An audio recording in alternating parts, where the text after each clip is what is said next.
Yo, how's it going, everybody? So just last week, the PlayStation 5 Pro, or the PlayStation 5 Professional, as Digital Foundry likes to call it, got released, I think, on Friday. So it's been a few days to have the PlayStation 5 Pro get reviewed and come out with all these analysis videos online. And, you know, I don't know how many people have bought this. I hear like a lot of scalpers are buying the PS5 Pro and kind of failing to sell them and wasting their money, which is like beautiful to hear. That is music to my ears, you know? So let's get rid of the scalpers. PS5 Pro is out. It's $700.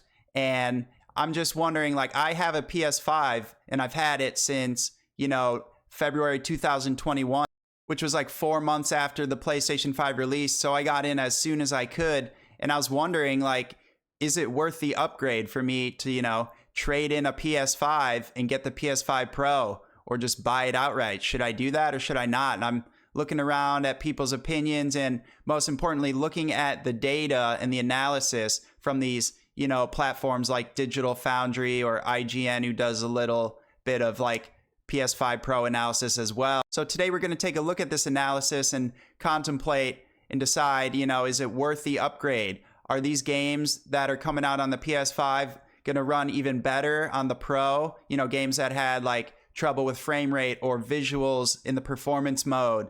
You know, I'm thinking like Final Fantasy VII Rebirth. I had to play that whole game at 30 frames per second because I wasn't going to play the really blurry looking performance mode version. So same with Final Fantasy 16. I played that whole game at 30 frames per second, you know, and there's games I'm playing like right now, like Metaphor Refantasio, that's supposed to be 60 FPS, but apparently it's dropping a lot. I think that game hides it pretty well, but there's definitely frame rate drops all over the place. Let's dive into this analysis and let's see if it's worth the upgrade. All right, so I've pulled up Digital Foundry's video.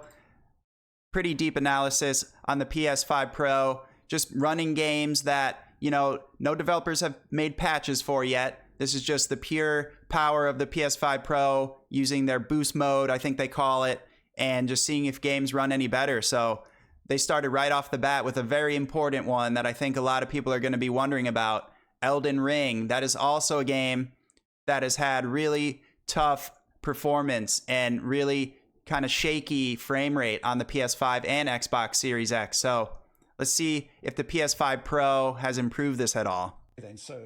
One of the key features of the PlayStation 5 Professional is the fact that your existing PlayStation 5 games should in theory run better thanks to the Game Boost feature. So I had the pleasure of testing Game Boost, which we can now confirm deploys the full power, or something close to it, of the PlayStation 5 Pro to non-pro games.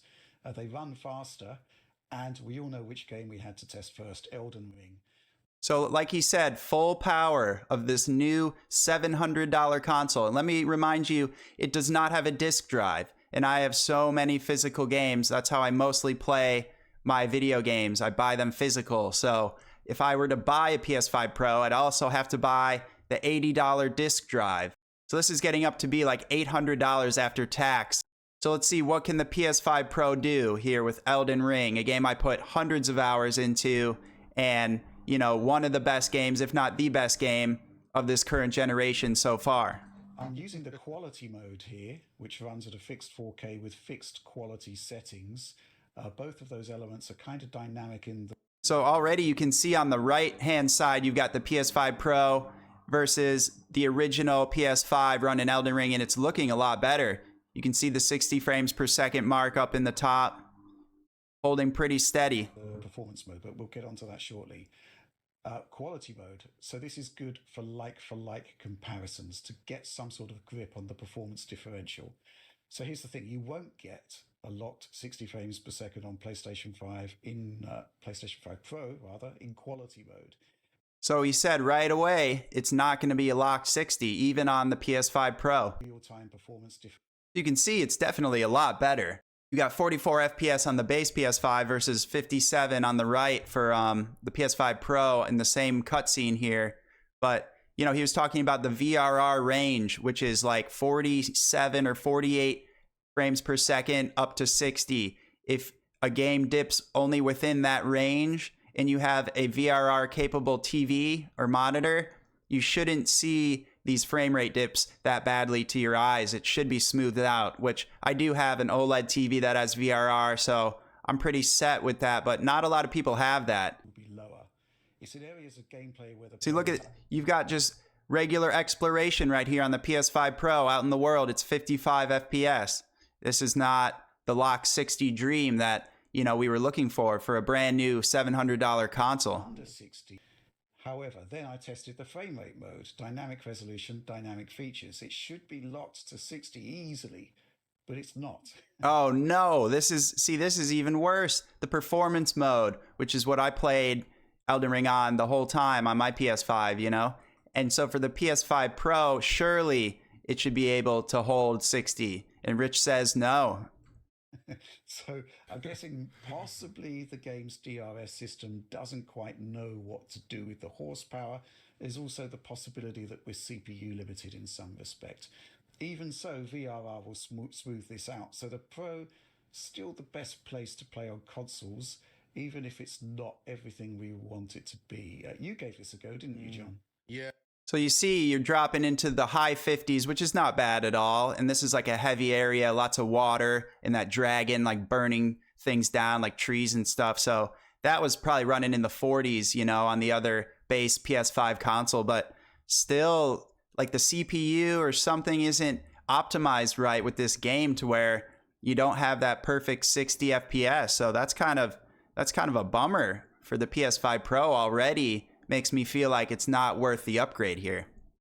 So let's go check out another game that they analyzed here. Oliver, do you have any thoughts on Game Boost? Did you give it a go? I did give Game Boost a go, and the first protocol for me was Metaphor Fantasio. All right, so he's going to check out Metaphor, which is the game I'm currently playing right now. I'm like 60 hours in, super deep. Absolutely love this game. And yeah, it's been dropping frames, like I said, but for me, it's not putting me off, you know? It's not too bad, but let's see if the Pro can absolutely clean those up. Because that game, kind of infamously, does not run at any. See, look at this is base PS5. PlayStation 5 consoles, on Xbox Series consoles, basically on anything almost. It runs at 1650. 49. It's like 40 to 60 FPS-ish. Ooh, 40s. It's not a good experience. Not great. Frame rate. It also has a 120 hertz mode, which again does not work well because the game dips even below the VRR window on PlayStation 5 quite frequently. I speculated in my video last month that PS5 Pro would basically fix it, and lo and behold, it has. It's okay. basically a locked 60 FPS now. It's a very Here's the Pro. experience, even in areas where the base console is really struggling. In spots at the Flawless 60. Was in a spot where the base console is like 44 FPS, 43 FPS. PS5 Pro was like 55, 56, 57. And that's like a pretty extreme scenario. So even without VRR, this game is totally saved. Great experience. And this is like probably the most challenged recent release I've seen on the consoles in terms of hitting a consistent frame rate. And it is obviously a very popular game now. Lots of people are playing it. And I think it's just about perfect now on PS5 Pro. So perfect on PS5 Pro. So there's a game that's really benefiting already from the PS5 Pro's frame rate. And like I said, for me, the base PS5 version of Metaphor isn't like game breaking. It doesn't bother my eyes really that much at all. But man, I mean, that's a pretty good incentive right there to get a PS5 Pro. Get a perfect 60 from Metaphor. All right, let's see what else they've got going on. Cyberpunk. This game got so much heat at first when it launched all buggy, but I mean, this is one of my favorite games of the new generation as well. No joke. But you can definitely see what's happening. Running around that marketplace in a circle, the frame rate dips beneath 60 frames per second. PS5 Pro's still dropping frames here on what, like a 4-year-old game here. Considerably more pronounced on the base model. Still not quite 60 on the Pro model though, but you can look at the performance differentials there and it's exactly in line with what you would expect from an extra 10% of CPU clock. So we can confirm that Game Boost isn't just boosting graphics performance, you are getting that 10% of extra CPU clock. The other So as you can see, you know, even Cyberpunk in its most demanding areas is not flawless here on the PS5 Pro. So again, you have to remember these games are not patched yet The developers haven't patched him for the PS5 Pro. This is just the Pro using its, muscle and power to boost these games up at its base level here. So these things could improve and get even better.